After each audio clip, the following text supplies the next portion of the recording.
SER Podcast.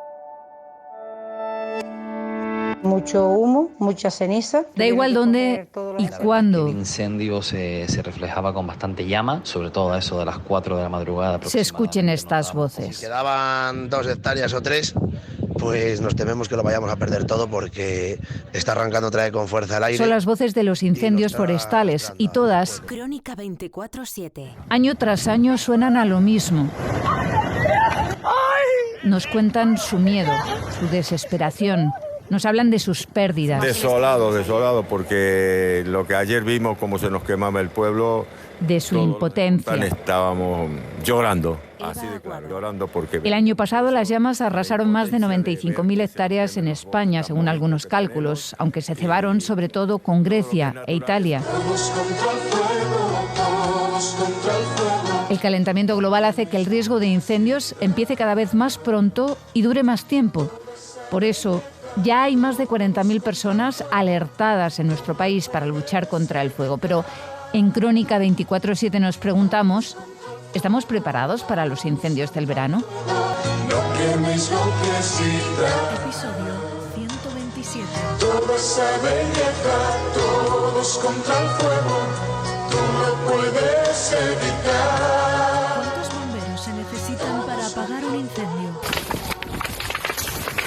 A esta hora, los vecinos más cercanos a la zona continúan confinados por recomendación de los bomberos. De los 19 incendios forestales, 2 están ya controlados y el resto siguen activos. Se ha originado por una quema agrícola descontrolada y se ha extendido rápidamente a través de 2 frentes debido a las altas temperaturas. Por Javier Ruiz Martín.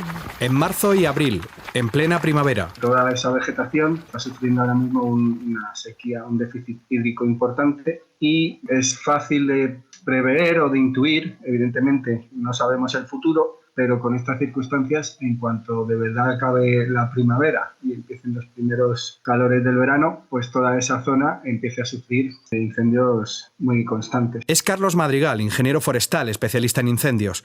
Le preguntábamos hace unos días por estos fuegos de primavera y sobre la previsión que hay para el verano.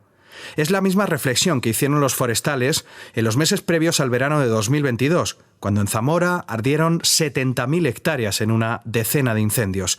El primero de ellos... Y nos vamos a ir en directo a la Sierra de la Culebra, el escenario del incendio más destructivo en lo que llevamos de siglo en España. Es la misma reflexión que hicieron en la primavera previa al incendio de Vejís, en Castellón, con 20.000 hectáreas y con los pasajeros de aquel tren sitiados por las llamas. Que nos deje salir, por favor.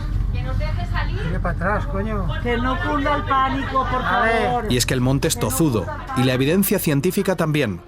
No se puede escapar de ella. Se revuelve como las llamas que casi atraparon a aquellos bomberos en un cambio de viento.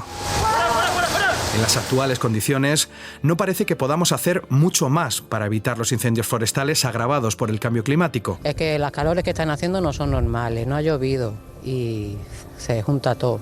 Y luego la gente que yo tampoco sé qué ganan con esto. Como el de la Candelaria en Tenerife, que quemó más de 12.000 hectáreas, o el de Pinofranqueado en Cáceres, el de Cortés de Pallás en Valencia, el de Minas de Río Tinto en Andalucía, el de Moratalla en la región de Murcia.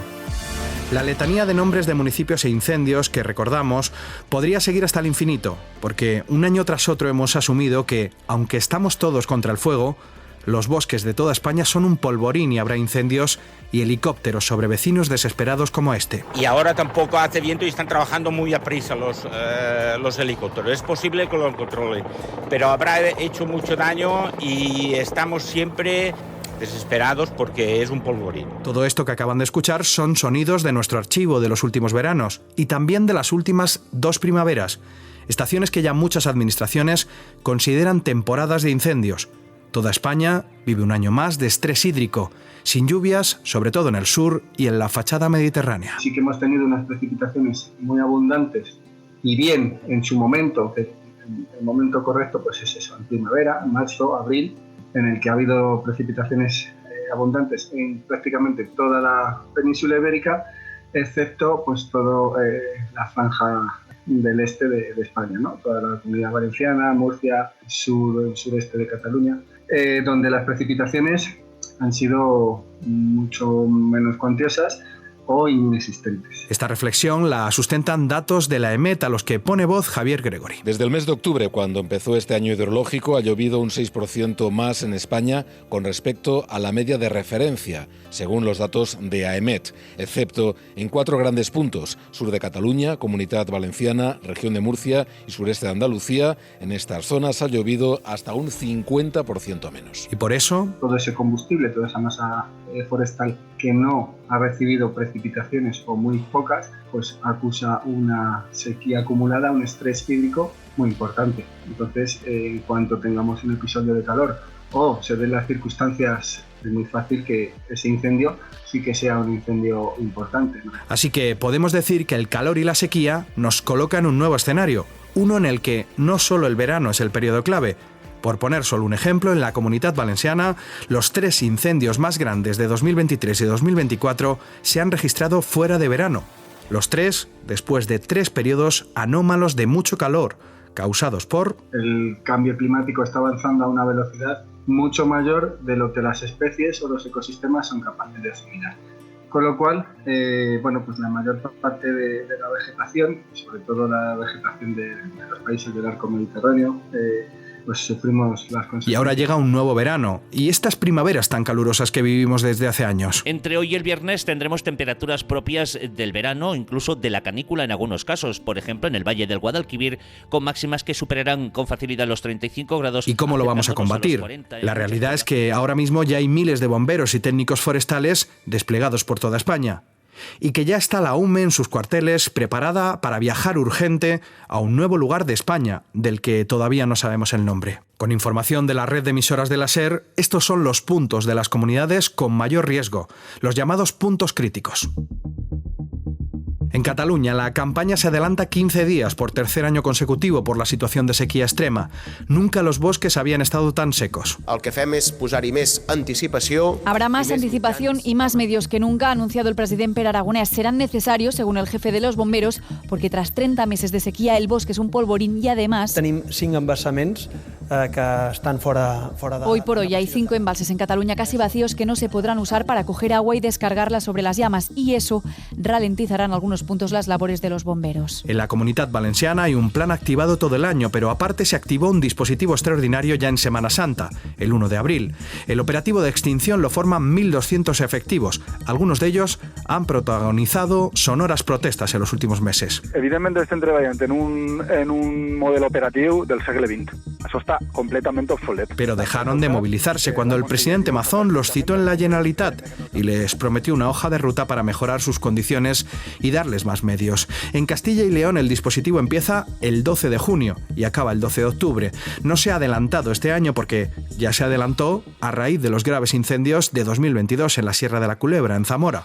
Hasta entonces empezaba el 1 de julio. Todo lo que sea llover, y llover cuando vamos avanzando hacia el verano es bueno, ¿no? En definitiva, la humedad se traslada a la materia leñosa de los árboles, los hace más resistentes al fuego, y por tanto los fuegos que habrá seguramente, como no lo puedo de otra manera, porque vendrá el agostamiento, vendrán las altas temperaturas, pues avanzan menos rápidos, por lo tanto, escenarios como el del 22 parece que no se prevé, ¿no? Y es que las últimas lluvias han dado un respiro, pero dice el consejero de Medio Ambiente, Quiñones, que hay que ser prudentes. Repito, prudencia, los extremos climáticos que vivimos en los últimos años hace que las predicciones sean todas inseguras. Cuentan con casi 3.000 trabajadores entre las distintas brigadas y técnicos. En la región de Murcia, Andalucía y Castilla-La Mancha, la época de peligro alto se establece del 1 de junio hasta finales de septiembre, mediados de octubre. Este año tampoco se ha adelantado, pero sí hay previsión de hacerlo si hay más olas de calor de lo normal. En Aragón hay un plan anual de incendios, pero el periodo de máxima activación es del 15 de junio al 15 de septiembre. En zonas más húmedas, como La Rioja, se activa en julio, aunque también puede adelantarse por las olas de calor.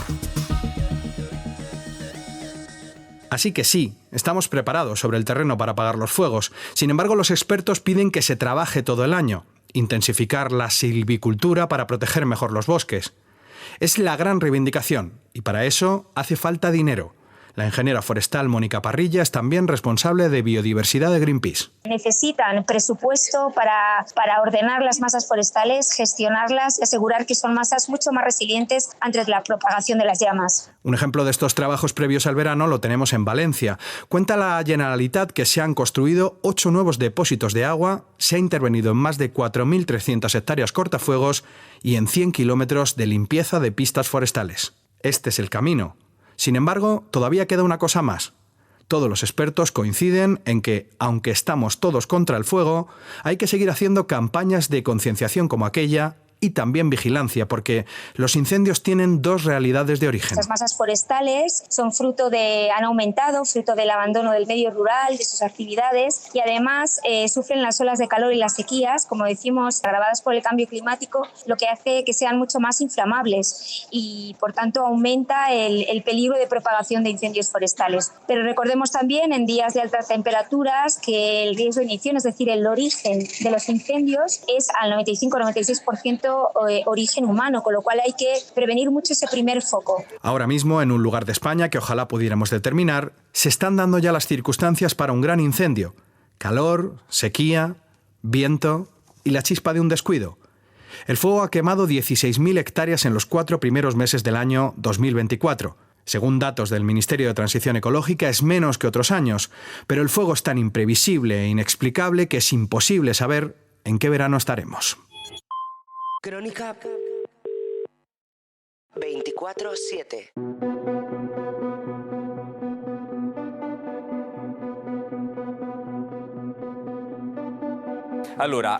¿Come ci prepariamo a fronteggiare le minacce di Putin? Hacía tiempo que no se escuchaba tanto la palabra defensa en los programas informativos europeos. Y 2 líderes políticos son los responsables de esta inquietud por el futuro de la defensa europea. Vladimir Putin, que ya hace 10 años se anexionó la hasta entonces ucraniana península de Crimea, y que hace 2 invadió Ucrania, y también Donald Trump, que aspira a volver a la Casa Blanca y amenaza con no proteger a los países de la OTAN que no metan más dinero en la Alianza Atlántica. Así que con Putin amenazando con la invasión y Trump apostando por el sálvese quien pueda, la defensa común es uno de los temas de las elecciones europeas. En Crónica 24/7 nos preguntamos si, como dice la ministra Robles, invertir en defensa es invertir en paz. Cuando yo oigo algunas veces a gente decir queremos la paz, naturalmente, los que invertimos en defensa lo hacemos porque creemos firmemente en la paz. Y eso hay que decirlo, y hay que decirlo claramente, y hay que decirlo sin complejos. Europa cierra filas.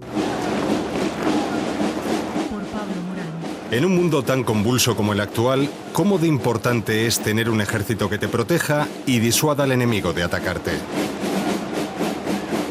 Europa persigue ese sueño desde el final de la Segunda Guerra Mundial. Il s'agit de rétablir une situation normale de souveraineté dans laquelle Charles de Gaulle llegó a retirar a Francia de la estructura de la OTAN para impulsar su independencia militar. Estamos hablando de una industria herida por la contienda global y dependiente de Estados Unidos desde entonces. 60 años después, Europa afronta una nueva encrucijada. Peace is no more a given, unhappily. The war is at our borders. Desafortunadamente la paz ya no es un hecho. La guerra está en nuestras fronteras. La agresión rusa en Ucrania nos ha traído una gran sensación de urgencia para incrementar nuestras capacidades en la industria de defensa. Josep Borrell ha propuesto un plan para que Europa se defienda por sí sola, lo que se llama alcanzar la autonomía estratégica. De hecho, su plan se llama Brújula Estratégica. En él se identifican las amenazas a las que se enfrenta Europa, desde Ucrania hasta el Sahel, pasando por las amenazas híbridas o la ciberguerra, y se propone una estrategia para que la industria de defensa europea confluya en 2030. Primer problema, que cada país de la Unión cambie el chip. El problema de la defensa es que es un concepto muy relacionado con la soberanía nacional y con la autonomía nacional. No solo ya en tener los medios, sino en ponerte de acuerdo en qué misiones o en qué operaciones vas a realizar y qué dinero vas a invertir. Es muy difícil, y si luego hay tendencias nacionales de que yo quiero proteger a mi industria, que mis ejércitos actúen en esta misión pero en esta otra no, porque aquí esto si no me voy a ganar la enemistad de no sé qué, queda mucho. Carlos Martí es experto en seguridad y defensa y colaborador del Real Instituto Elcano. No hace mucho identificó en un estudio de la Fundación Alternativas 2 áreas clave en las que Europa está muy por detrás de Estados Unidos: aviones de combate y drones. Eso puede tardar 1 o 2 décadas o incluso más de 2 décadas en tener los medios que se necesitan para defensa. Es un proceso muy largo, es un proceso muy costoso que cuesta mucho dinero, y en eso pues los europeos pues dedicamos poco a defensa, o hemos dedicado durante muchos años muy poco a defensa. ¿De cuánto dinero estamos hablando? Según la última cifra disponible de Eurostat, Europa gasta en defensa en torno a 200.000 millones de euros. Esto representa entre un 1,2 y un 1,3% del Producto Interior Bruto de la Unión. Lejos todavía del famoso 2% que ha marcado la OTAN para cubrir las necesidades actuales de los aliados. En realidad, solo 4 países superaban en 2022 ese 2%. Los 3 países bálticos, Estonia, Letonia y Lituania, junto a Grecia, que es con diferencia el que más gasta.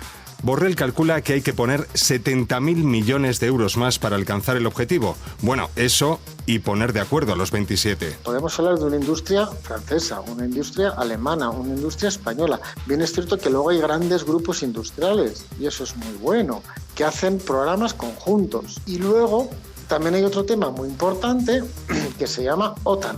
La gran mayoría de países europeos forman parte de la OTAN.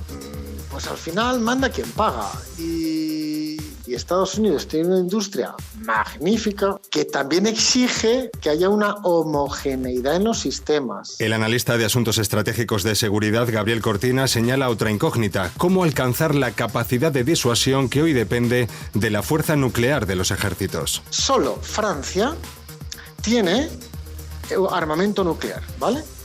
Esa capacidad nuclear. La pregunta es, muy bien, habrá autonomía estratégica, pero ¿Francia estaría dispuesta a ceder la soberanía sobre sus misiles nucleares?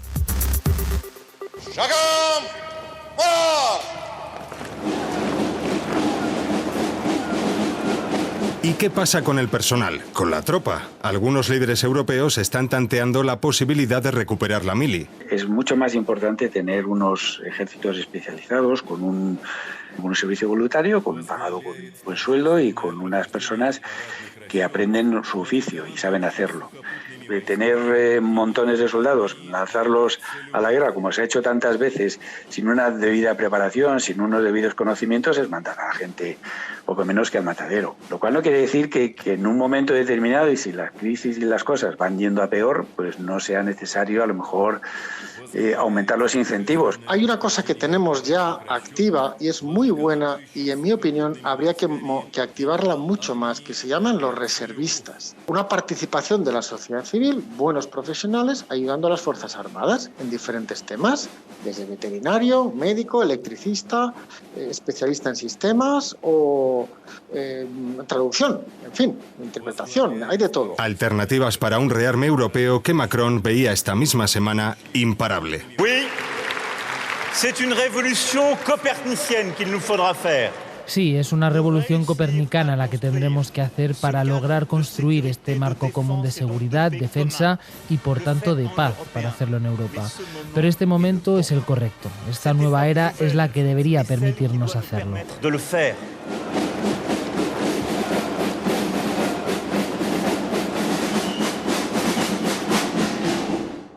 Crónica 24/7.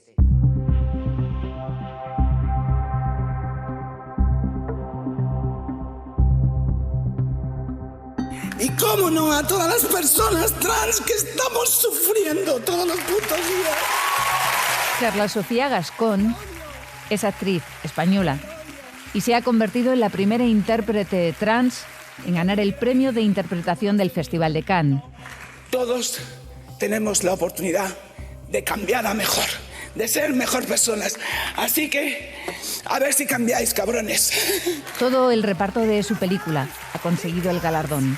Emilia Pérez se llama el film, un musical sobre un narcotrans. La Palma de Oro, el Gran Premio, lo ha logrado Anora, una película del director norteamericano Sean Baker. Dicen que es un cuento de hadas reescrito que protagoniza a una joven stripper.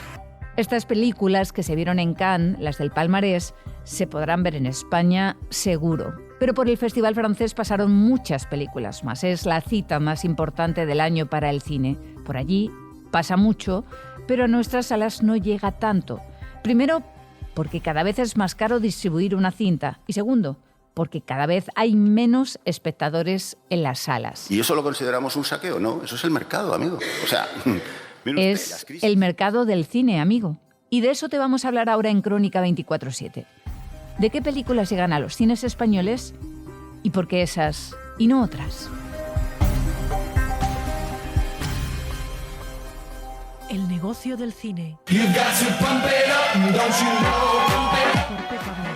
En Cannes pasa de todo. Demi Moore puede dar una rueda de prensa con su perro en brazos, Cher sale a cantar por sorpresa en una fiesta, Kevin Costner pide dinero a los millonarios en sus yates, se ven películas, por supuesto, que compiten para llevarse la Palma de Oro, un trofeo que puede decantar el éxito de un film, de un actor o de una actriz y que cambie su vida, como le ha pasado a la española Carla Sofía Gascón.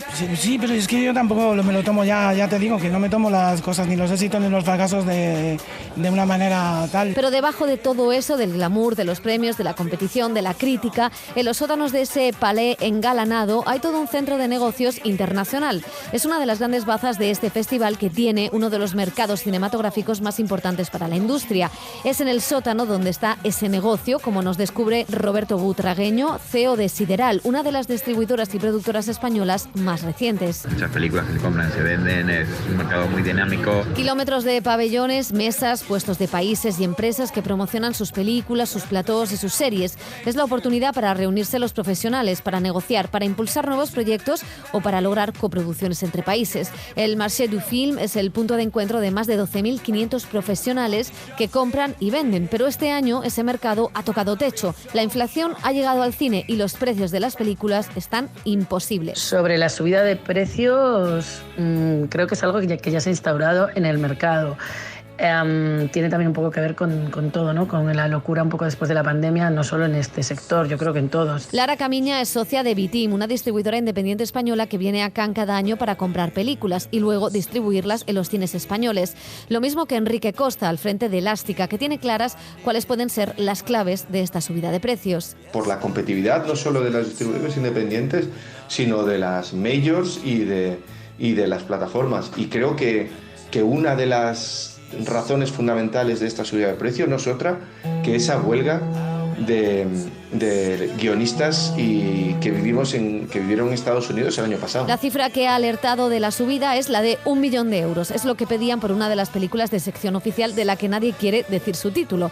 Eso ha llevado a hacer alianzas incluso entre distribuidoras para poder comprar las películas más caras. Esto pasó el año pasado ya, con el caso, por ejemplo, de La Zona de Interés. Elástica y Wanda la trajeron a España. Fue un caso de éxito, pues la película recuperó el dinero en taquilla y logró el Oscar. Más que nada de ponderar el riesgo, ¿no? De obviamente compartir el éxito, pero sobre todo de ponderar el riesgo. Y bueno, yo creo que ya hay alianzas entre distribuidoras que se repiten, que se llevan repitiendo diferentes mercados y que esto va a seguir así. Es curioso que hablándolo con distribuidores que tienen más experiencia, me comentan que ellos en ningún caso valorarían poder hacer este tipo de modelo, ¿no? No lo pensaban en su momento y les parecía algo como muy lejano. También creo que tendríamos que ponernos en el contexto de esa época en la que, pues, en lugar de 35 o 36 distribuidoras, había 9 o 10 independientes.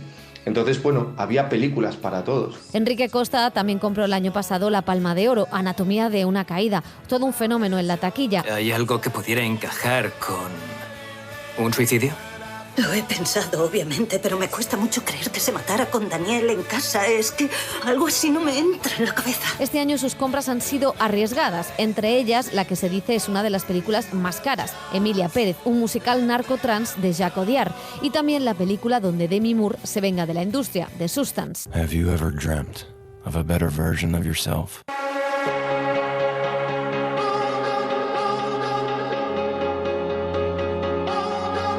En esas negociaciones, las distribuidoras tienen que elegir qué películas adquieren en tiempo récord. Ven la película, salen, negocian y se hacen preguntas como ¿qué público tiene esta película? ¿Se podrá recuperar la inversión que yo haga? Camiña, por ejemplo, ha adquirido este año la nueva de Sorrentino y también la película iraní que acabó entrando en el palmarés. En el caso de Rasulov hemos decidido comprar su siguiente película porque habíamos estrenado la anterior. Es una tónica que hacemos mucho, ¿no? Los distribuidores, que también tiene que ver con nuestra línea editorial. La anterior película de Rasulov ganó el Oso de Oro y nos funcionó muy bien. Entonces, por eso seguimos apostando por el director, porque nos gusta lo que hace. Los compradores salen de Cannes con sus películas y ahora toca formar la estrategia de promoción y distribución en España. ¿Cuándo estrenarla? ¿A qué festivales españoles llevarla? ¿Qué campaña de marketing y de prensa requiere? Y todo en un momento donde los cines están cada vez más vacíos. Entonces, en nuestro caso, el criterio que seguimos primero es que nos gusten, que nos emocionen y que estén dentro de nuestra línea editorial. Obviamente pensamos en el público, en a cuánto público no pueden interesar, y creemos que Rasulov tiene su público. Sorrentino, pues es Sorrentino, director que divide. A nosotros en este caso nos gustó y nos parece que puede ser una de las películas del año. Las otras dos, que aún no se pueden contar, pues también tienen su especialidad y su peculiaridad. Y en nuestro caso es lo que siempre buscamos, ¿no? Que tengan ganchos diferentes que te puedan servir para atraer a ese público, que nuestro público en primer nivel siempre son el público cinéfilo, público que tiene el hábito de ir al cine, y luego pues siempre intentamos llegar a más público, ¿no? Como es el caso de la película de Sorrentino, por ejemplo. Analistas de la taquilla como Pau Brunet pronostican que este será un verano difícil para las salas de cine, pues ese cine de centro comercial está desapareciendo. Que este año va a ser el año que pone el jaque mate a la cultura del multiplex, de los multicines de los últimos 30 años. Los multicines de grandes centros comerciales no están funcionando. Tenemos una tragedia en falta de cines en espacios urbanos. Quizá lo más barato sea comprar películas que no están acabadas. Por ejemplo, tienen mejor precio las películas que se compran en guión, pero todavía más baratas si se compran en proyecto. Caramel Films ha cerrado la compra de la nueva película de Julia Ducournau, que todavía no ha empezado ni a rodarse. Pero hay que tener en cuenta que a Cannes también se viene a vender. El cine español intenta entrar en otros mercados. Es el caso de Segundo Premio, película recién estrenada en los cines de nuestro país que ya ha sido vendida a varios países. Cannes va a ser un mercado importante para este título. Y en el caso de Elástica, de Enrique Costa, una de las películas que se ha vendido aquí es Volveréis, de Jonas Trueba, que precisamente ganaba en la quincena el premio a la distribución de los cines europeos. Entonces, de pronto, este premio pues va de eso también, ¿no? De incentivar la exhibición, ¿no? En toda Europa de la peli. Eso, pues es casi, te diría, el mejor premio que te puedes imaginar, porque es muy eficaz, es real, es concreto, es tangible, ¿no? Las ventas internacionales son importantes no solo para que nuestro cine se exhiba fuera, sino también para que se recupere una inversión que muchas veces con la taquilla de los cines no alcanza, sobre todo en estos momentos de inestabilidad. Para eso sirve el mercado de Cannes, también para promocionar lugares de rodaje, para dar a conocer otros festivales y sobre todo para saber qué películas independientes van a salir reforzadas. De aquí salieron Parásitos, Anatomía de una caída, Drive My Car, El Triángulo de la Tristeza o Asbestas. Comenzaron su éxito en la Costa Azul.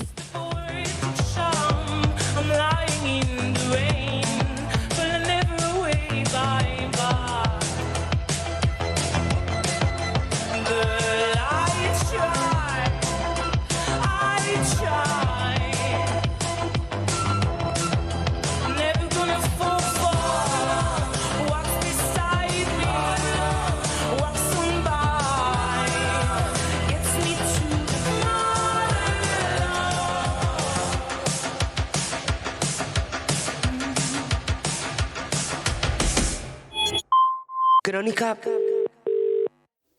24/7. Esto es Crónica 24/7, el podcast de reportajes de la cadena SER que cada semana busca y te ofrece testimonios, historias. La gran mayoría de países europeos forman parte de la OTAN. Pues al final manda quien paga. Y Estados Unidos tiene una industria magnífica que también exige que haya una homogeneidad en los sistemas. Información, miradas. El cambio climático está avanzando a una velocidad mucho mayor de lo que las especies o los ecosistemas son capaces de asimilar. Crónica 24/7 es una producción de SER Podcast. Sobre la subida de precios, creo que es algo que ya se ha instaurado en el mercado. Tiene también un poco que ver con todo, ¿no? Con la locura un poco después de la pandemia, no solo en este sector, yo creo que en todos. Dirección, Eva Aguado. Está en todas las plataformas. Suscríbete. Realización y diseño sonoro, Juan Aranaz. Disponible los sábados a las 10 de la mañana en la aplicación y la web de la cadena SER y en las principales plataformas. Cadena SER. La radio.